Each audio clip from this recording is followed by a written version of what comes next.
The highest art of warfare is not to fight at all, but to subvert anything of value in your enemy's country.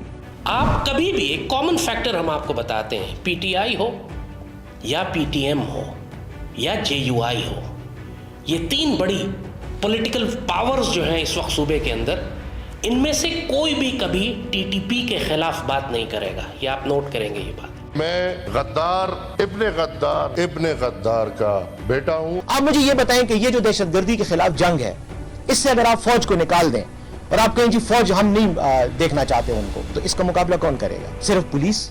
Put white against black, old against young, wealthy against poor, and so on. Doesn't matter. As long as it disturbs society, as long as it cuts the moral fiber of a nation, it's good.